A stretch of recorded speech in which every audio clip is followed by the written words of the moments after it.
And welcome to the Riverside TV Coach's Perspective as we break down this Friday's big Riverside TV game. This time we go into the River Valley League as La Sierra will take on Jurupa Valley. Of course, you can watch the game live on the City of Riverside YouTube channel, the City of Riverside Facebook page, as well as you can find the game at watchriverside.com and the cable channels as well. Joining us live in the Riverside TV studio, the head coach of the 4-1 La Sierra Eagles. 4-1. How good does that sound, Coach Hedlund? 4-1 right now through non-league. 4-1 sounds amazing. We've worked really hard. The kids have shown incredible fight and determination. We've been down in the fourth quarter in 3 of those 4 games that we won. And so they've shown a lot of character, and the coaches, and for us to be 4-1, that's a good place to be. But really, everybody's 0-0 right now. You start over, right? You Yes, sir. hit the reset button when you get to league play for River Valley for you guys. You're a young guy. I don't see any gray hairs. I've got gray hairs. You don't. But playing all these close games, like you mentioned, even going back to Paris this last Friday, 14 points in the fourth quarter to come back and get a win there. A lot of close games. I know as a coach, it probably, a lot of anxious moments, but at the same time, I think it speaks volumes about this La Sierra team of, just simply finding ways to win, right? And what can you talk about? What can you say about these close games and finding a way to win and prevail 4-1 through non-league? Yeah, I was joking with my principal and AD. I was like, hey, I'm giving you guys heart palpitations, aren't I? And then they were joking and laughing with me. But no, down 14-7, force a fumble on the punt, score, miss the extra point, stop them 3 and out, get the ball. Had a touchdown called back on an inadvertent whistle on a one-handed catch. Oh my gosh! With 2 minutes left. Were you ready to just lose it? Or I was just like, can you? Because it was 4th and 2. Yeah. So I was like, where are you spotting the ball? Are you at least giving me the first down? Yeah. And so luckily we got the first down, and then we were able to score like a minute later. Had you lost that game, it would probably be a different story. But you guys got it. Oh my gosh, no! But just to keep fighting and to never give up, I think that it puts us in a great position going into league because somebody scores first. We've been down before. Yeah. We've been here before. We're not gonna get nervous or get scared. We're gonna be all right. Yeah, there's something to be said to go through those sorts of games when you're in non-league play, especially like you said. If you fall behind by a touchdown or 2 to somebody else once you get in the River Valley League action. You know how to respond. Like you said, you've been there before. What did you guys do well in non-league as a team?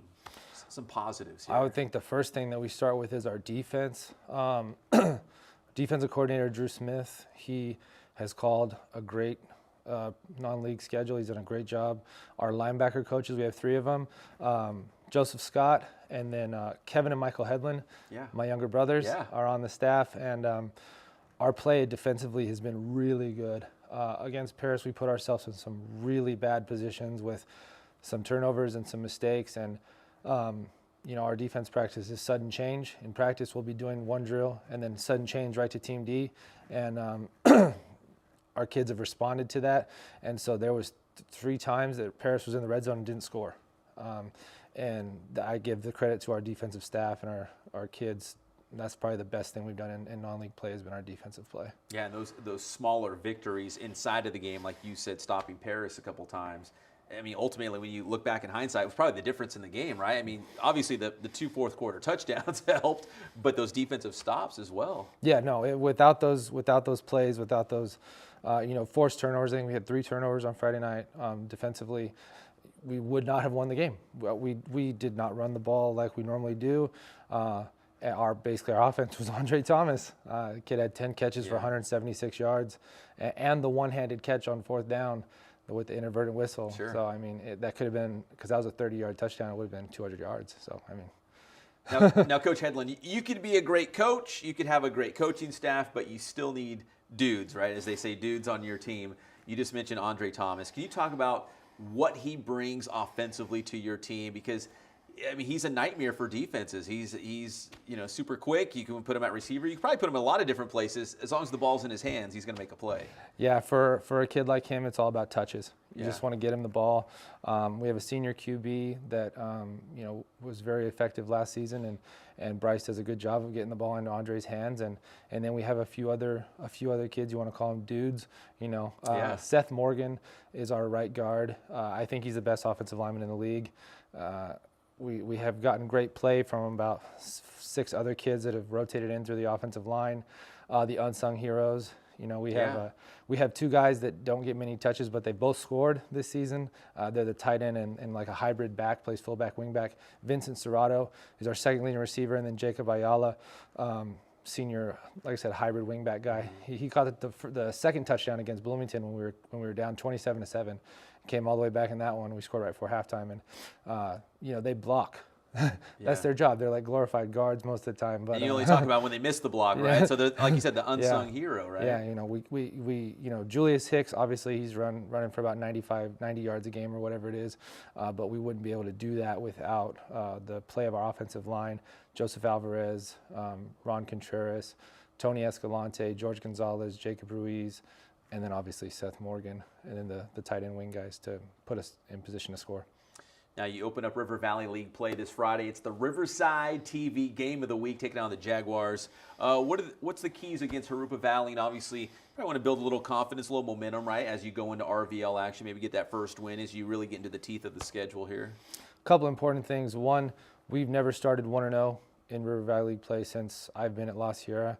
Last year, we were able to go 3-2 and get that crazy 5-way tie. But step one, you have to win the first game in league. And something we've been saying all year is you got to take it one game at a time. And whoever we're playing that week, that's the best team we're going to play that week. I don't care about whoever we may face later down in the season. People want to talk about Norte Vista, Hillcrest, Ramona Patriot, whatever. We can't focus on them at all. Jurupa Valley is a good team. Rick Covington is a great coach. I coached with him at Norte Vista. He's a Novi, finals. Novi guy. He's a great man and great for that program, and he's going to have them fired up and ready to go, and we got to be ready to play. Now, since you brought up that 5-way tie for first place from a season ago, we were talking off camera about the River Valley League, and it's good football, and it's competitive football, and it seems like, you guys are 4-1, and Ramona's 4-1, and Patriots thumping people, and we know what Norte Vista's about, and Hillcrest had a tough non-league. This is good football. I feel like it's wide open. There's so many good teams that's going to be ultra competitive.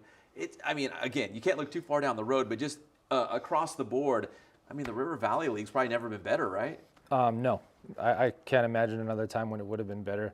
You have to take it game by game, and every single Friday night, once you're done with your game, it'll be interesting to see who beat who, because if somebody runs the table this year, that would probably be a surprise. I think that these teams are evenly matched, and they're going to get after each other, and every single Friday night, you're going to get somebody's best, and any win in the River Valley League is a very impressive win. You see some leagues, and I won't name them by name, but you can pretty much predict who's going to win it. They're going to go 5-0 and kind of roll through. The River Valley League is not that league where a team may be 4-1, maybe more realistically 3-2. It's hard to say, but I think there's, like you said, so many competitive, good teams. Anyone can come out on top on any given Friday. Yeah, absolutely. You have great coaches. You have kids that fight really, really hard.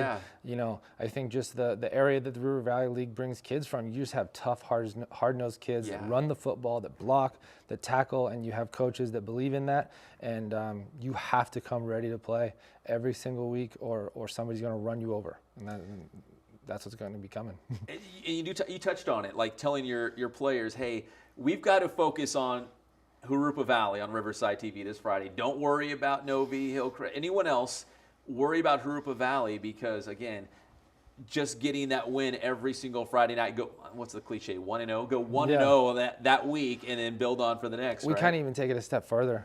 After we lost Rialto, we kind of had the bye week. We reset things. We wrote it on the weight room whiteboard, win the day, win each rep, set, lift, day, win each class, assignment, test, day, win each practice, whatever drill it is, each game, and then you win the game day, and that's how you get to 1-0. And we put, beat Bloomington, beat Canyon, beat Paris, check mark, check mark, check mark.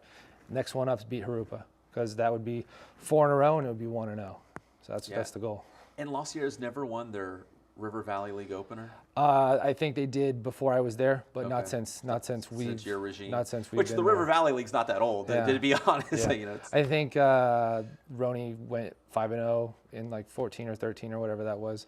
So I think for you and your yeah, staff. For us, yeah.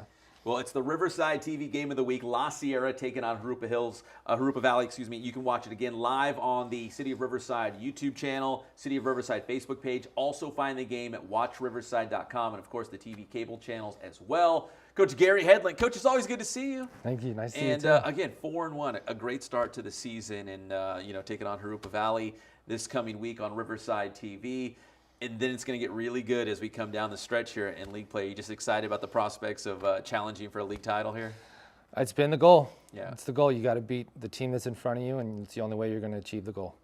All right, that's Coach Hedlund here from La Sierra. We'll see you on Friday night live right here on Riverside TV. We'll see you next time as well on The Coach's Perspective.